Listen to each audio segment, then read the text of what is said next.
Normalmente as pessoas elas buscam técnicas para trazer um resultado que não vem dentro daquilo que é o que a pessoa quer. Vem na velocidade que ela gostaria. E na realidade, quando você mexe com o seu físico, o que você tem que entender? Que você está construindo alguma coisa. Se você pensa em formas em que você vai destruir, por exemplo, a gordura, você vai destruir seu físico também. Não existe nada que você não faça de forma agressiva que não te cause um efeito colateral. É normal você fazer jejum? Não, não é normal. Tá? Você pode argumentar para mim, mas também não é normal você comer a cada 3 horas. Não, não é uma questão de normalidade, é uma questão de objetivo. A gente começou a estudar fracionamento alimentar na nutrição na década de 1950. O que era o objetivo? O objetivo era, você tinha 2 chineses, Wu e Wu, e eles estavam numa situação onde morria gente de fome, e eles tinham a seguinte situação: eu tenho esse pote de arroz. Como que eu consumo esse pote de arroz para a pessoa ficar viva e funcionante? Bom, eu posso comer ele de uma vez, eu posso comer ele em 2 refeições, ou posso dividir em 4 e comer em 4 refeições distintas. E o que eles descobriram? Que quando ele comia em 4 refeições distintas a mesma quantidade de arroz, existia uma melhora do que era a distribuição física. O que era a composição corporal. E meter tudo para dentro de uma vez. Ou do que ele comer em 2 vezes. É mesmo? Em 1970, né, aí a gente começa a retomar os estudos sobre fracionamento alimentar. E aí eu vou contar naquilo que eu trabalho, que é a parte de medicina esportiva. Amor, depois você complementa.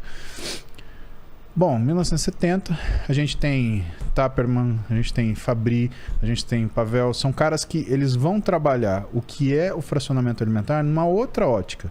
Seguinte, bom, eu tenho pessoas que fazem 3 refeições e eu tenho pessoas que fazem até 6 refeições.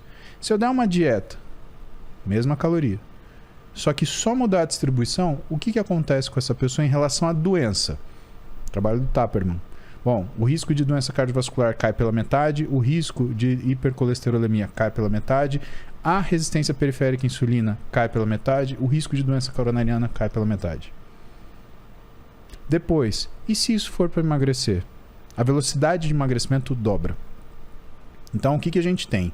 Por mais que você comer 6 vezes por dia não seja uma coisa natural ou intuitiva, o que é? É uma técnica alimentar que você coloca para você conseguir um resultado que foi estudado e que se entendeu. A gente está falando de 1970. E outra, as pessoas elas acham, o artigo mais novo. Não, o que manda no artigo não é a data, é a metodologia. Se você não sabe metodologia, você não se meta a ler artigo que você vai falar bobagem, entender bobagem e aplicar bobagem nas outras pessoas. Quando você começa a observar as coisas desse jeito, o que você nota, para que serve, por exemplo, o jejum? O jejum é uma ferramenta potente, que algumas vezes ela é utilizada pelos nutricionistas, alguns nutrólogos, para que você consiga ter uma queda rápida de insulina. A insulina em excesso, ela causa resistência à insulina, que causa fome central. Então, o primeiro efeito que você tem com a diminuição da insulina é a melhora da resistência periférica à insulina e a diminuição do reflexo de fome central. Só que quando você persiste nessa situação, o que acaba acontecendo? Você tem uma diminuição de insulina tão grande que você não tem insulina mais para sustentar a sua síntese proteica muscular. Então, qual é o fim da pessoa que faz jejum intermitente? É uma musculatura flácida, e se ela quer fazer essa dieta porque ela quer perder gordura, ela quer melhorar a massa muscular dela, ela quer resultados estéticos, nada contra a estética, mas ela quer resultado estético. Não é uma dieta que, aliás, não é uma ferramenta nutricional, uma ferramenta de estratégia dietética que se prova eficiente para que você tenha esse resultado. Porque em algum momento você vai começar a custar massa muscular essa brincadeira. Jejum intermitente. É isso. Dieta cetogênica. O que a gente sabe sobre dieta cetogênica? Carboidratos são necessários. Se a gente falou que o jejum intermitente ele diminui a insulina, o que a gente descobriu, um estudo atrás de estudos sobre dieta cetogênica? Que ela aumenta a resistência à insulina. Então ela vai por outro caminho. Só que como você não tem carboidrato, ou tem quase nada de carboidrato, o teu metabolismo muscular ele fica prejudicado. Então o que acontece com o seu peso? Ele realmente fica controlado. Só que às custas do quê? De uma musculatura extremamente flácida e de uma reserva de gordura que você não consegue opinar, porque você não vê um músculo que seja cheio, que seja tonificado por trás daquela gordura. Então a sensação que você tem é que a pessoa ela não tem um excesso de gordura corporal. Mas não é um físico estético. No exercício, o que a gente sabe de dieta cetogênica? Ele diminui a força, ele diminui o endurance e ele aumenta a percepção de fadiga e a piora da resistência ao esforço quando a fadiga é atingida. O que a gente sabe de aplicabilidades? Porque a dieta cetogênica ela também tem aplicabilidades. Essas aplicabilidades elas se encontram na área da neurologia. Então, perfeito. O nutricionista ele trabalha com uma dieta cetogênica quando ele trabalha junto com o neurologista. Por quê? Porque para alterações de humor, por exemplo, a dieta cetogênica ela se revela muito útil. O que faz sentido. Por quê? É epilepsia. Para quadros de epilepsia. Sim. É você mudar a forma que o cérebro capta. Na verdade, o cérebro capta glicose, né? Você tem ali como alimento principal do cérebro a glicose. Quando você entrega corpos cetônicos, você observa uma diferença acontecendo que, né, depois de muitos estudos, mostrou ter a possibilidade de reduzir crises epilépticas. E por quê? Então, mas é utilizado como um tratamento, né? Percebe? Não é... Entendi. Precisa ser feito de uma forma muito delicada, porque não quer dizer que é algo que você pode manter a longo prazo, ou que você vai manter... Porque você vai mudar níveis também de triglicérides, colesterol. Você tem que controlar muito bem esse tipo de estratégia, não é? Vou pegar aqui como faz uma dieta cetogênica e amanhã eu estou em dieta cetogênica que eu acabei de baixar da internet, porque é um risco alto. E você tem que entender de fisiopatologia. Né? Por que uma dieta cetogênica, por exemplo, ela melhoraria o status neurológico no paciente com epilepsia? Que é uma das coisas que faz você ter disparos neuronais. É a presença de energia. O que você causa com uma dieta cetogênica? Resistência à insulina. Ou seja, a energia vai entrar com dificuldade também na célula neurológica, também no neurônio. Isso quer dizer o quê? Que esse influxo mais lento de energia, ele pode ser a diferença entre uma pessoa ser funcionante, ainda que se ela tivesse uma dieta normal, em condições normais, ela funcionaria melhor. Mas, porém, num quadro de epilepsia, se ela tiver essa frequência normal, ela vai ter crises epiléticas durante o dia. Então, é melhor ela funcionar um pouquinho aquém daquilo que é a velocidade dela, teoricamente, numa dieta normal, do que ela estar exposta a crises epiléticas que pode criar uma degeneração precoce desse tecido neurológico. Né? Lembrando que também tem uma conta que se paga por isso. Né? Alguns trabalhos mostram que quando você sustenta uma dieta cetogênica por mais de um ano, se você observar um grupo de pacientes, você tem uma taxa de 16% de desenvolvimento de hipotireoidismo. O que quer dizer que quando você opta por uma estratégia nutricional dessa, você ainda pode ter um comprometimento endocrinológico, glandular. E quando você cria um problema desse, Rogério, o que começa a acontecer é que o caminho para você resolver nem sempre é o mesmo. Entendi. Então, são coisas que a gente trata na esportiva, né, à medida que os pacientes eles chegam para nós com essas rotinas, e elas chegam com tentativa de uso esportivo de um jejum intermitente, de um uso esportivo de uma dieta cetogênica, e essas coisas elas não se conversam.